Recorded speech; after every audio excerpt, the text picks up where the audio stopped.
And I'm so glad Final Fantasy is an anthology series, so I can jump right in on the 16th game without missing anything. Oh, it's not the 16th game. Well, I'm not talking about like spin-offs and stuff. No, I know. So you've got 1, then 2, which is actually 4, then 7, I'm not getting into all of that. 8, 9, 10, 10 2. 10 2? You mean like 11? 12 maybe? No. Then 11. All of its expansions. 12. You got 13. 13 2. 13 3. What do you mean there's 3 of them? Oh, we haven't even gotten into the really bad stuff. So it goes 1, 2, 179, 10, 0.2, then you go to 3. So it's 3, 1, then you go to a wholly different series, and it starts with Replicant, and then it's Automata. Then you kind of go back to Replicant, but the remake this time. Oh my god. What about Dragon Quest? No, they're actually fine with that one, yeah.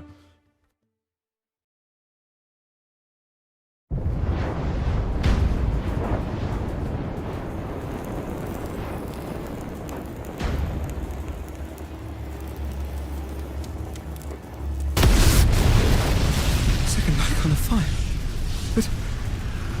That's impossible.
Anyway, welcome to the first video on a game I actually finished since starting this whole series, Final Fantasy XVI.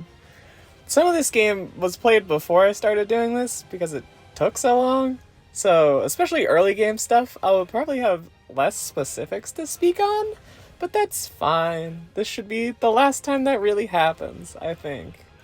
I'm pretty sure. Hopefully. Anyway. This will be the first game I'm covering that has a very heavy story focus as well, so that will be interesting, in that a lot of this video is probably going to be behind a big old spoiler warning, so watch out for that. But enough chit-chat, let's talk about Final Fantasy XVI, and if, or how, it stacks up to the massive legacy of this long-running series.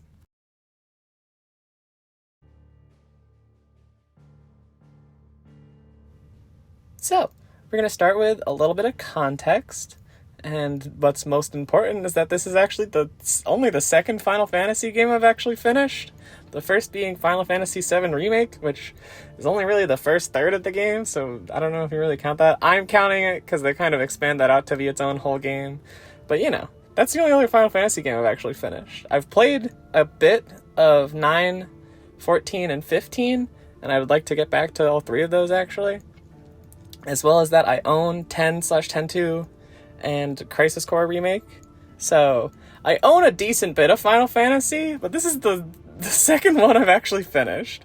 So, there will definitely be some things that probably go over my head, or some thoughts that I'm, like, not really having, compared to what, like, a more long-running fan of the series would have to say. So, yeah. Anyway. Getting into the first thing I want to talk about the music first, just because I don't have anywhere else to really fit it in here. But I also have, like, good things to say, because I think the music was really good. I think Masayoshi Soken went kind of nuts with this soundtrack. It's a lot of really good stuff, and I'm sure you're going to be hearing plenty of it in the background, so yeah. And just to name a couple of specific songs, Find the Flame, fucking banger. Holy, what did they put in that shit? I think the Titan/Titan Lost fight theme, fucking rad as shit, dude. What the fuck? That sounds so funky. I also think the Barnabas fight theme, or I think it's actually just his regular theme. I think it might be both. Because, yeah, you know, the fight themes are just fucking bangers all the time. That's a banger. Interdimensional Rift, the song that plays there. All of the final boss songs, I think there's 3 different songs that play during the final boss. Those are all fucking great, even if one of them is just like a really cool remix of Find the Flame. And then also both of the vocal credit songs are also really good. So just good stuff all around. And speaking of the audio experience, the voice acting was really good. Like, just fantastic voice acting. And I know it's really interesting, for me at least, because I've never heard of any of these people. At least personally, like, prior to this game, I've never heard of any of these people, so I just think that's interesting. I think that's neat, that, like, literally not a single main character is voiced by, like, Matthew Mercer, or, like, Laura Bailey, or, like, Erica Lindbeck, or something like that. Like, no, like, it's, like, actually, like, a relatively unique cast, which is really cool. That's nice. And speaking of which, just 3 of my highlights from the voice cast. Ben Starr as Clive does phenomenal. He's so good. And also, I follow him on Twitter, and he's very funny there. He very clearly enjoys voicing this character, so that's fun. I think Ralph Ineson as Sid, I think he does great. I know he honestly isn't doing much, because he literally just sounds like that, but I think his voice is really hot, so I guess we'll just live with that information. And then I also think David Menken as Barnabas. A child, don't make me laugh. This kid made himself the Aegis of Driver! I think he also does a really good job. I don't have anything more to add about him in particular, unfortunately. I just think he did really good, and his voice really stood out to me. I think it's a really solid voice cast overall, and I think a big part of that is that actually the English voices, interestingly, took priority over the Japanese ones for this Japanese role-playing game. So, like, I believe in the Japanese version, it actually defaults to the English voice cast with Japanese subtitles, which is so interesting. But also, it kind of shows, because again, it's, like, really good.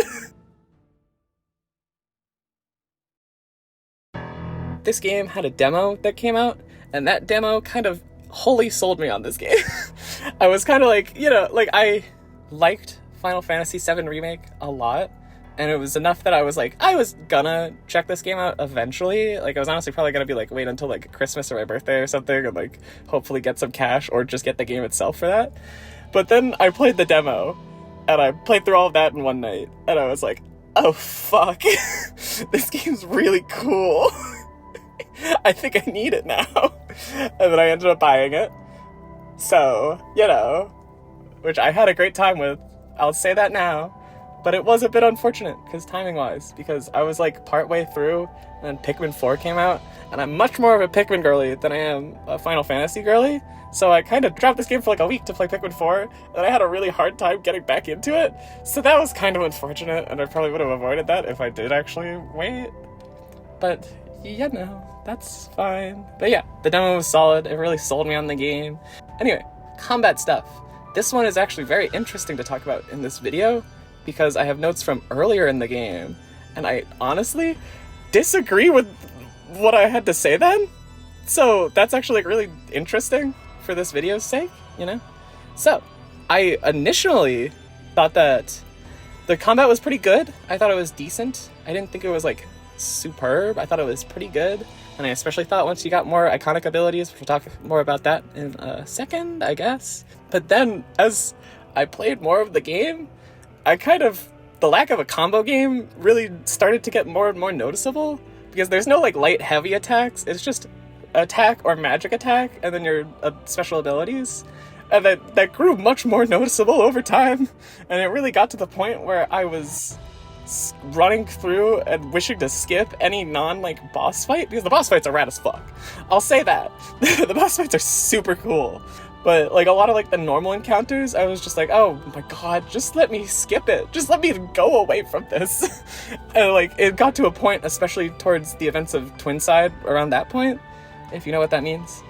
It got to a point where it felt like every enemy was just kind of a big old damage sponge for no reason. And fights were taking way longer than I really wanted them to. And it got to the point where I turned the difficulty down so that they would have less health and I would be doing more damage just to be comfortable with it. And honestly, that was a really good decision. I think that actually was probably a better difficulty, especially for the late game for me personally. But that's neither here nor there. Speaking of icons, I mentioned that earlier. Icons, I will get into more what they actually mean in the story, but they essentially are special attacks that you can use that are on a recharge time, and you can equip 3 different icons at once, each having 4 abilities in total, and you can equip 2 of those at a time, so you can have 6 iconic abilities at once, essentially. So I think it's a cool system, and I think if it was expanded a bit more, it would be kind of great. For those of you who have played, and this will mean anything to you, my personal favorite icons that I used were Odin, Shiva, and Titan. I think Odin was just rad as fuck, and I get why they waited for that to be the last one you get, because it's just really cool, and it actually changes up your regular gameplay, not just what your special attacks are. So that was great. I think Shiva, with its I don't remember the exact terminology they use in the game, but kind of how it makes perfect dodging even better for you. It freezes the enemy for a little bit. That was really great, and I also just think it was good utility. It was a good balancing there, and then I think Titan was just cool. It big damage, big numbers, number go up, and then it also has an ability to counter, or not quite counter. It's more of a better shield / defense than usual, but still really cool. I do wish that you had some more control of your party members, because they do party members kind of weird in this one, where they are rotating out very frequently, and you can't just pick the party members you want to have with you, but also they're just computers. You don't have control over them, aside from Torgal, which is Clive, the main character. He has this big old wolf dog thing. He's great. I love Torgal, and you can command him to do certain things, which honestly didn't feel that useful either. I wish there was some way to upgrade Torgal as well on top of Clive, but I guess that's an additional thing to mention here. Yeah, that wasn't even in my notes. I was just oh yeah, I guess that's also something. But yeah, I wish you could also have some degree of control over your human party members that you have throughout most of the story sequences. That would have been really nice. But something that I don't really have any complaints about at all is the user experience, because the user experience is great. Because this is the biggest one. The fucking active time lore system, where you press the touchpad button on the PS5 controller, and it pulls up a bunch of, because there's a glossary, there's an in-universe glossary thing that has a bunch of information on a whole bunch of stuff, and if you press and hold the touchpad button, it will pull up I think it's up to 6 of these glossary entries for things that are relevant to what's happening right now, both just in general or in the current cutscene you're actively in. And I think that's so cool. That's fucking awesome. And it's something that I think more games should do. And especially games that have big high fantasy-esque stories, where there's a lot of characters and a lot of parties involved. More games should do that. That was awesome. I also really like the character relations web, which is in a similar vibe, where it's yeah, it's just really nice to have. It's something I love a lot, and I think it was just neat, and it was just a useful thing. Same with the world history map. That's a bit less so. And with that and the character relations web, you can even scroll through the different chapters of the game and see how it's how it changed between them and stuff. So it's not just oh, what's the current state of the world and character relations. You can just scroll back and see how things were and what's changed, which is really cool. I also, this is just it being on the PS5, this game loads so fucking fast, a little too fast. You'll pop right in and it'll be maybe 3 seconds of loading to boot from going from the home menu to the fucking game being loaded. It's a bit too fast. And in the same vein, I think this game looks really good, Like, it's not quite photorealistic. Some of the settings are kind of there.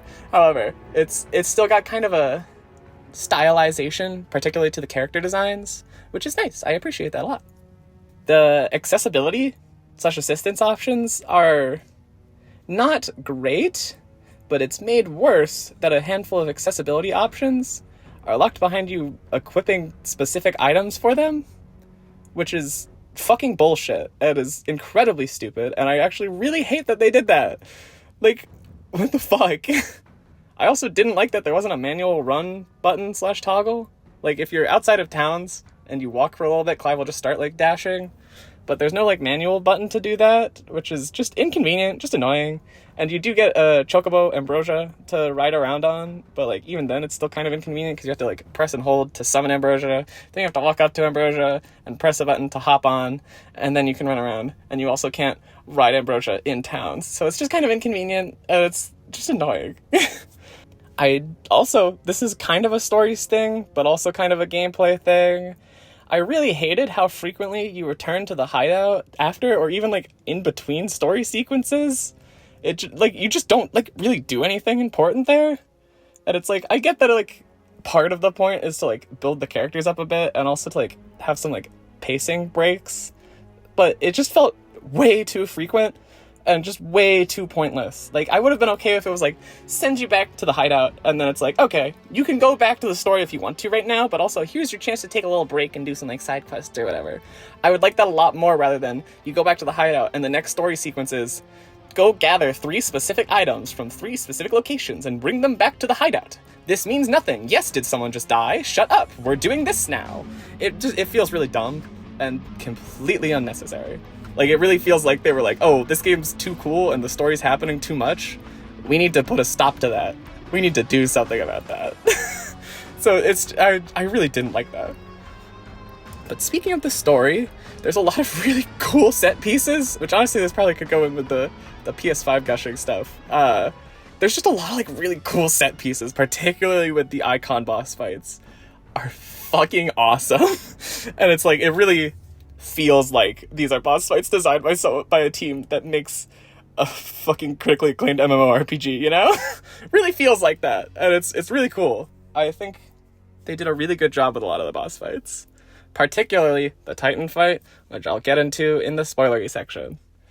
Side quests, I think, were alright. They were okay for the first bit, for, like, the first, like, quote-unquote act, I guess. I don't know, I've been playing Baldur's Gate. The first part of the game, they were pretty unobtrusive, and there wasn't, like, too many of them.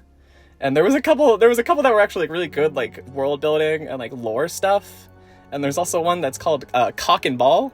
But as time went on, and this is kind of how I am with most RPGs in general, actually, I just kind of got to a point where I was just like, fuck this, I'm not doing a single side quest, especially with the forced pace breaking, where I was like, I don't want to take more time to not be doing the story. So, like, that's kind of unfortunate. No, yeah, we just have, like, a couple, like, miscellaneous things left for this section. One of those being the economy's in fucking shambles. Weapons and, like, some, like, really strong, like, recovery items will be, like, maybe 10,000 gold, maybe 20k gold, and then a CD that you put in the the record player in the hideout will be 40k, and it's just like, what the fuck? What do you mean?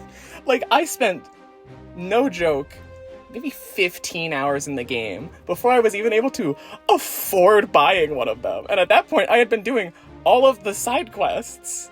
Like, what the fuck, guys?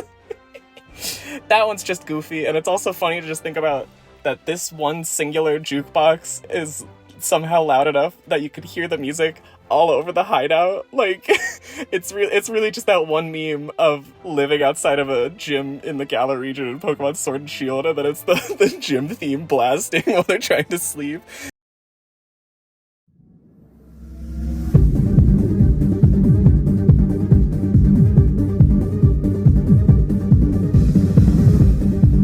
It's really same vibes as that, you know? Much like Final Fantasy VII Remake, everyone's really hot in this game. But particularly fucking Clive Rossfield, the main playable character. He's just like a hotter Trevor Belmont from the Castlevania Netflix series. Like, oh my god. Like, I'm not even joking when I say I was genuinely distracted at points, just staring at Clive's tits that are bigger than my head, which is so interesting. It's so interesting. Also, as mentioned earlier, I think Sid's voice is really hot, but that's also just about the real man, apparently. But it's so interesting how me, as a lesbian, I would like to clarify that. Literally, I have so little to say about Jill, the main, like, female character. Like, she's pretty. She's nice. But I'm so much more distracted by fucking Clive. Really tells you something about something. I don't know what, and I don't really want to know what. Just think it's funny. So, yeah.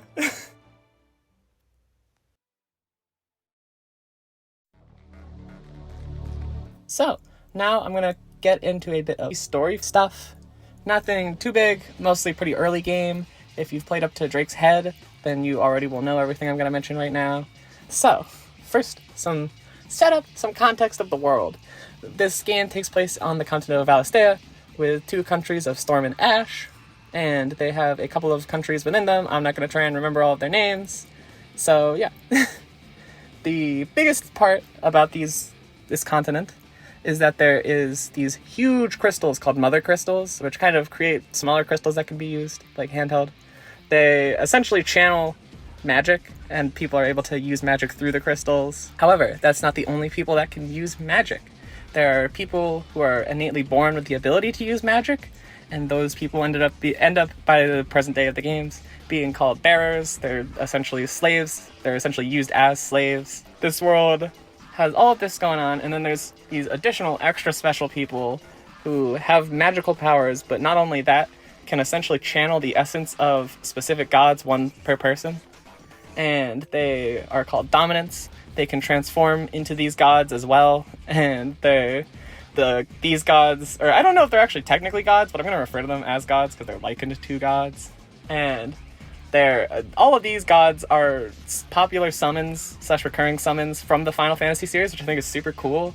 So you have, in the game, you have, Phoenix, Shiva, Titan, Ramu, Odin, Bahamut, and then you have the main character, who's Ifrit. And so the main character, Clive, he is the prince of the country of Rosaria. He is not the heir to the throne because his younger brother he was born with the dominant of Phoenix, and so he's kind of the heir to the throne, but he's also like a sickly little child. So it's a whole thing. Clive's very protective of his little brother, and we get to see a lot of that when they're younger in the early prologue section, and that's nice. I like that. I think it was a good choice. So as we play through the game, we do learn that Clive, and through Ifrit, has the ability to actually partially absorb the abilities of the other dominants. It kind of flip-flops on what / how much this does, and I'm not really going to get into any more of that until we're talking about actual big story spoilers, because some of them, they can't use their magic at all, but then some of them can transform into their icon, but are kind of not in control. But then also some of them kind of just don't have any negative consequences at all. And so it's kind of I wish they were a little bit more consistent with that, but also I get why they weren't necessarily, because some of the dominants are allies, and so they want you to be able to get their powers without killing them. But also, who's to say? Maybe some of them do die. I'll never tell until we're in the spoiler section.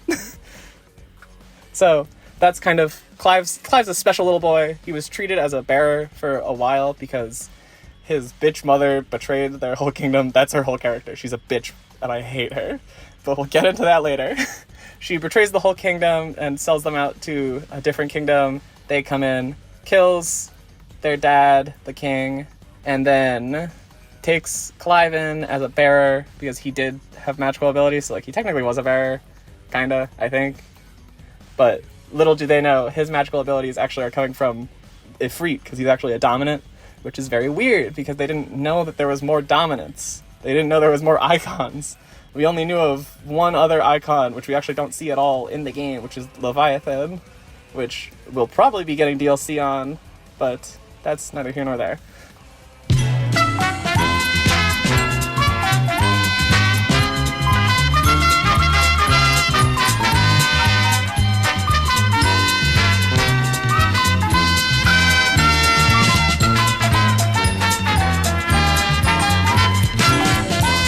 So, that's Clive's whole deal. He was raised a prince, and then his kingdom crumbled, his dad died, and his bitch mother abandoned them, and he was essentially forced to be a slave soldier. And then we jump into the future, and all of this bit was actually the demo. The whole prologue section was the demo, actually. But then we jump into the future. I think it's 15 years, I want to say. It's 15 years into the future. So it's like a pretty big time jump. And now Clive is a big old grown man. And yeah, and so he's fighting as this soldier for this enemy army because he's forced to. Early on, he rescues this girl Jill, who was actually a childhood friend of his, and it turns out that she is actually the dominant of Shiva, one of the other icons. And she's the ice one, he's fire. You know how it is. Need I say more? And then they end up being rescued by the Curse Breakers, and they're led by Sid, or Sidolphus, who is the dominant of Ramu, the lightning icon. And then they essentially are working together to help bearers, free bearers, and then other plot stuff happens, which we'll get into in the spoiler section. But yeah, I think it's great. I think this trio, especially early game, is so good. I think it's really great. Like, I think Clive and Sid have just a very fun banter, and their relationship, it clearly means a lot to both of them, and especially Clive, and especially later on it becomes clear. And I also loved Clive and Jill's relationship. It was just really cute. And I liked that, they just got to be in love. They just got to be happy. We'll talk about how happy they are by the end. However, for most of the game, they get to be just, in a good, loving relationship. And it's just really nice compared to a lot of games and a lot of stories where it'll be oh, will they, won't they type of stuff. No, they're already in love. Shut up. So I appreciated that a lot. And then Garuda, which is Benedicta. Yeah, that's her name. Sorry. This is very early game.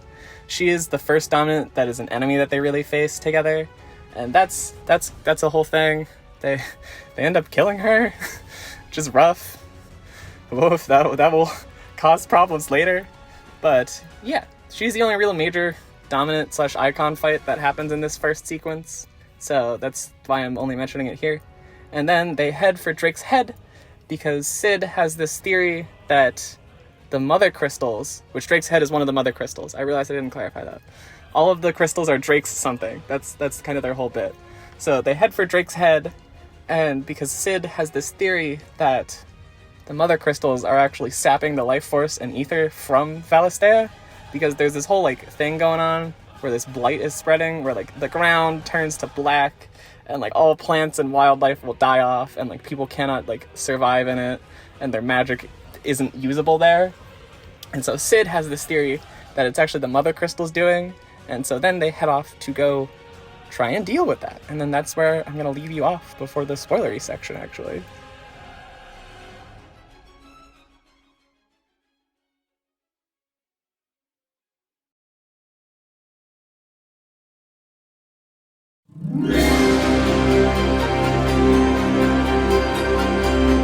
Alright, now we're heading into the spoilery section.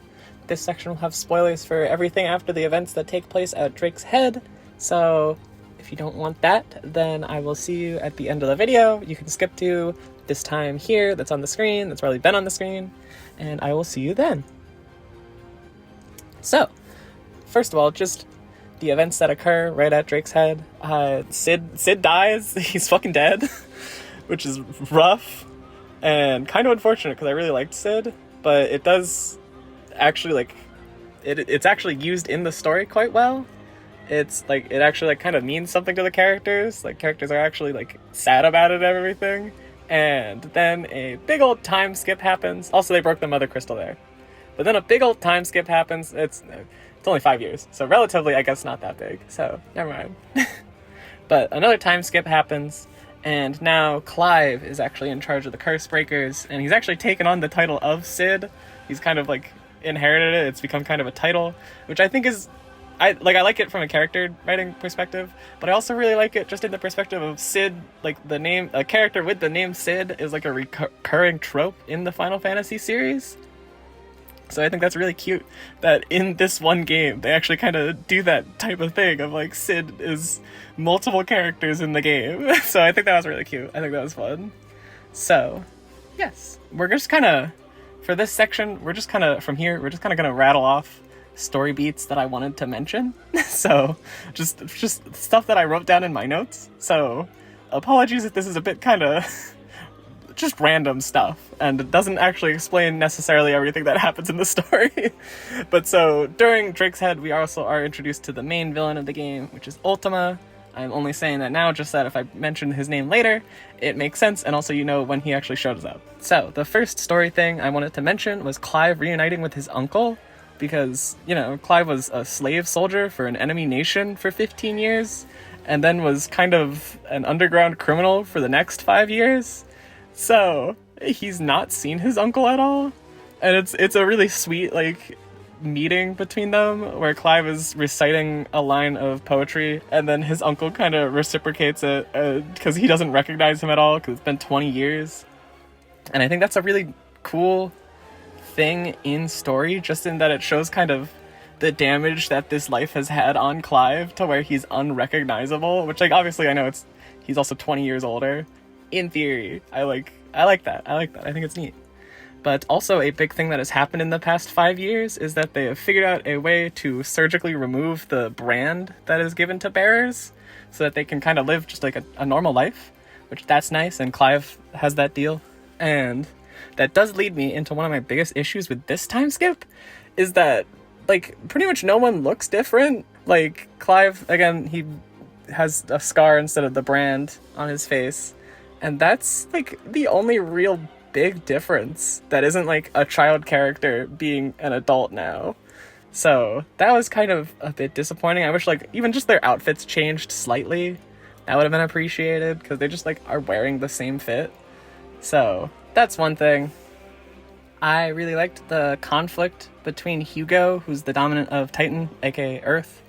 I really liked that whole conflict there, and I think there's, like, this real poetic irony going on, because Hugo, he wants to kill Sid, like the original Sid, because he thought that he was the one that killed Benedicta, when actually Clive did. And so it's this, like, really nice, like, poetry thing going on here, because Clive has inherited the name of Sid, so ironically Hugo was correct in wanting to kill Sid, but it's not the Sid that was actually dead already, who he couldn't kill. It's a whole thing, and I really like that. And also, speaking of Hugo, raw as hell that he wanted to fucking fist fight someone with swords, even if yeah, it didn't work out great for him though. I really fucking despised the whole Baklad section. It felt even more unnecessary padding, and it just kind of really sucked. I hated it a lot, and it was so pointless. I really hate Clive's bitch mother. She just gets worse over time. Like, she was already bad, betraying her whole country and husband and getting him killed and selling her son into slavery. She just keeps getting worse, though. Because now she's married to the Emperor of Sunbreak, which is just one of the different countries. And she's had a child with him. And she does a whole lot of conniving background evil stuff. Hate that. The Bahamut boss fight was, like, really cool. Like, the fact that, like, it changed into, like, a fucking bullet hell was really cool. And it's just, like, just very cool visuals as well. They also, like, go into space, which is something. I do wonder, what the fuck was Jill doing that whole fight? She's just standing there with Clive and Joshua's mom. She's just standing there. She doesn't do anything, which is one of my biggest issues with this game, which I'll get into later. I think I'll actually get into that in the non-spoiler section, so we'll get into that in a second. But I think Dion, who is Bahamut, I think he's really cool. I really like his character. I think he's got, like, that kind of tragedy, that, like, kind of Shakespearean tragedy type of vibe to his story. He works hard to get respect from his father, and then eventually Clive's bitch mother steps in and makes sure that doesn't happen. And then he kind of loses his shit, and he tries to kill their son, because their son is actually, like, an avatar of Ultima. But then his father gets in the way of that, and he kills his father, and then he's really fucked up about that. I really like Dion. I think it's cool. I love that he's just gay. That's great. I love gay people. I've made that point very clear. Yeah, I like Dion a lot. I like Clive a lot. I like Clive a lot. I don't know if I like him more than Cloud or not. but I like Clive quite a bit. Just talking about characters, I guess. But those, honestly, I'll be honest, those are kind of the only two that I'm really like, yeah, I really like those characters. I like Sid a lot, but then it's like Joshua, I'm like, yeah, okay, he's here. And Jill, again, I'll kind of get into her stuff later. Oh, also, they've been going through destroying all of the mother crystals now. So, yeah, that's what's happening. God, this is a mess. I think the Barnabas fight was also great. Like, again, just like pretty much all of the dominant fights were fucking awesome. But the ones that are most notable is Bahamut, Barnabas, /Odin, and also the Titan fight. I didn't mention the Titan fight. Oh my god. Yeah. Barnabas fight, awesome. Titan fight, rad as fuck. Holy shit. You're fighting Titan, and it's crazy because he's really big. Because like the dominants are all kind of like the same-ish size, and so it's like first you're fighting a dominant as Clive, and so it's like little guy versus big person. Then you turn into a Freet, and then it's big person versus big person. But then you fight Titan, and he's like, it's like the same scaling there now. So like, if Freet is like tiny to big fucking Titan, that fight's really cool. And then Titan turns bigger and crazier, and he's fucking huge. He's literally a mountain, and it's such a cool fight. Look at this shit! Look at this! And there's got this fucking banger going on in the background. Oh my god! Anyway, I liked the Barnabas fight. I like both fights. I think the first fight where you're supposed to lose is really funny, because when you lose, the normal thing that happens when you like beat like a story/boss enemy is that it'll be like enemy felled, or like the name of the enemy felled. But in this one, it just pops up Clive bested, and I just thought that was so fucking funny. I like, at the end of the Barnabas fight, I like how it's kind of a reversal of what's been happening the rest of the game, where Barnabas forces his icon onto Clive, whereas Clive usually is accidentally, or towards the end intentionally, like, taking it for himself. But then Barnabas, like, he grabs him by the ankle while he's, dying, and he's like, no, you're taking this! And thank God he did, because Odin's so fucking fun to play with. Jesus. Now we are at, like, the end game. So we're at, like, big ol' spoilers, I guess. But yeah, so you take down all of the mother crystals, and then this big fuck mother crystal, it's shaped around this, like, half-circle kind of thing that was built below the, like, kind of central city of Valisthea, Twinside, rises up into the sky, and then it builds this big old mother crystal around it. It's a whole thing. But in the past year, if you gave me a nickel for every massive JRPG where the ending took place on a large sphere or semi-sphere that rose out of the ocean and you had to go fight God, I would have 2 nickels, which isn't a lot, but it's really weird that it happened twice in the past year. Now we are at the ending, and that's like, I don't know, I honestly don't have much to say about much of the endgame stuff. Like, I think it was a good continuation of the story that was happening already. I think Dion dying, it's sad, and I'm a bit bummed about it, but also, like, I get it, and I think character-wise, it makes the most sense. Like, I'm not gonna be like, oh, they're, like, burying your gaze, because it's, like, it actually kind of makes sense for the character. He's lost everything, and he's made that point very clear. So, it's like, I would have appreciated if he lived, but I'm also like, I get it. I'm like, okay with him dying here, But then, I think the ending was really cool. I think the Ultima/Ultimalius fight was really cool. If I had a nickel for every massive JRPG where I had to fight the final boss who is kinda sorta God in a semi-space-like setting that isn't actually in space, but we're also standing on invisible floating platforms, I would again have 2 nickels, which isn't a lot, but... So yeah, I think Final Fantasy XVI is actually just a Xenoblade Chronicles game. I think that's actually the main point of this video, actually. So, that's great. But yeah, I think the ending was great. Clive, dies in the end. He uses the power of Ultima, because he absorbed it from him after defeating him, much like he had done with all the other dominants, and he uses his power to, destroy the big old mother crystal that was gonna kind of finally enact Ultima's wishes, and then he dies. And it's I actually really liked it. I thought it was really beautifully done. Him washing up on the shore, and then one last time kind of forming a little fireball, and then he dies, and it's a whole thing. And I wasn't hit that hard about it, and then Jill started crying about it, and I was like, oh fuck. And then I started crying about it, which I was very surprised about, because as much as I enjoyed this game, I was honestly, like, not really that invested in the characters. So, there's this post-credit scene, which I actually really like this post-credit scene, because it isn't setting up anything else. It takes place thousands of years in the future, still in this, like, kind of medieval setting, but, like, they don't have magic anymore, because the mother crystals are all gone. And it's like, the story of this game has literally become a fantasy in-universe, and I think that's, like, really neat. I don't know how I feel about the fact that the term Final Fantasy is actually fucking canon in the game, though. Like, this game, the story of this game in-universe is referred to as Final Fantasy? Like, Joshua wrote a book about it? So... I don't know what to say about that. But yeah, that's pretty much all of the spoilery stuff I have/want to mention.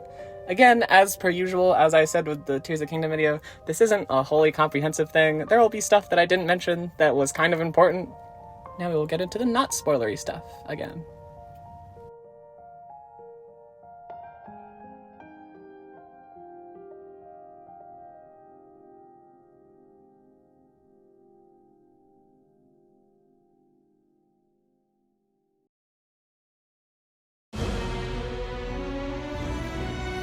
So, if you didn't listen to the spoiler section, I'm just going to reiterate a little point here and also expand on it.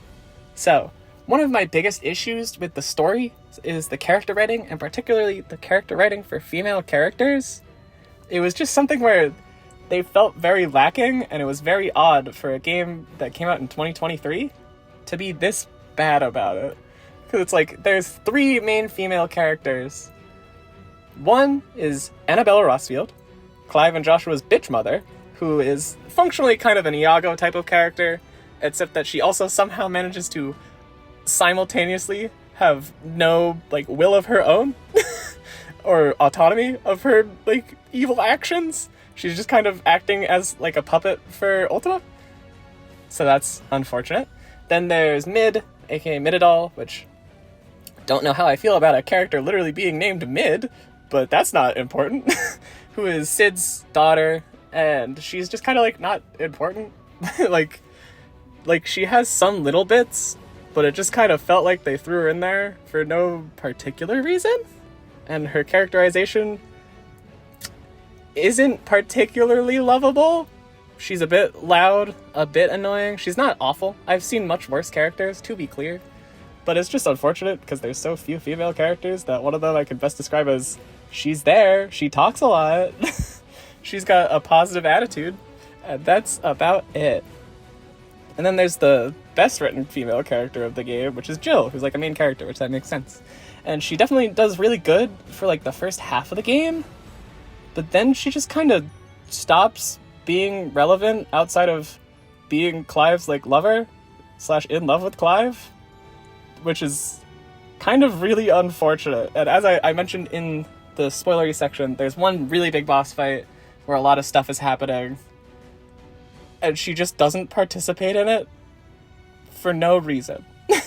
And then Clive literally takes away her autonomy at the end, towards the end of the game, and he's literally like called out for it. Like, another character is like, dude, like, you can't make that choice for her.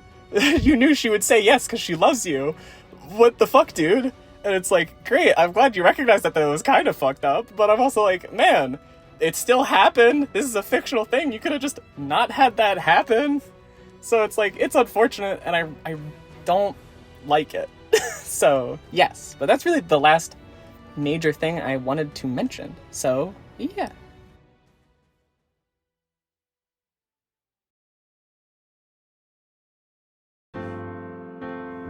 Ultimately, I think that Final Fantasy XVI was a really cool game, and I think that is the most accurate way to describe it.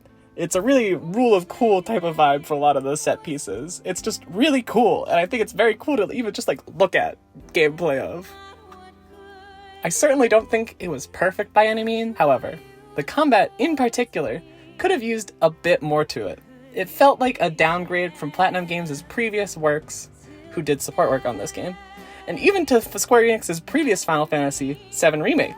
I think this combat really shines at points, but at others it felt really lacking. while still looking cool as hell. I cannot emphasize that enough. For the most part, I think the story was very enjoyable, if a bit fantasy anime bullshit at times, which I'm all here for personally. But again, could have been improved with less pace-breaking moments like I've mentioned, and by giving maybe some more actually important female characters, or giving Jill and Mid, the other really important non-villains, some more to do. For me, I don't see any of these as total deal breakers, and I would still argue the game was a blast to play through. This game really stands out as one of the few PS5 exclusives for now, and if you have one, I would highly recommend checking it out.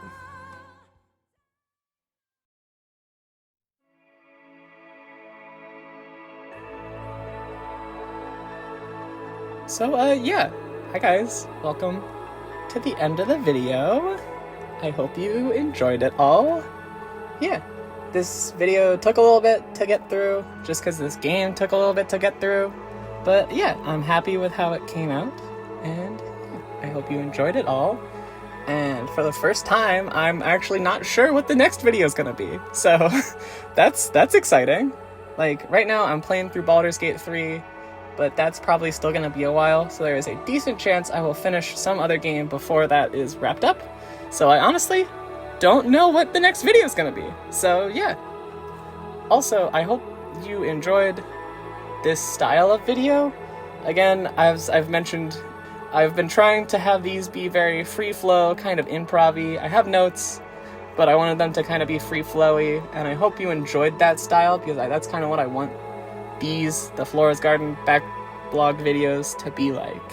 I will definitely be working on some non-backlog videos, and those will absolutely have a lot more like structure and strict scripting to them. So look forward to those whenever those actually start happening. I think I want to get 1 or 2 more Flora's Garden videos out before I start really getting into that, because I want to like make sure my video recording, writing, and editing skills are all up to par. So I hope you enjoyed this video, and I will see you next time, whenever that is actually. So yeah, bye!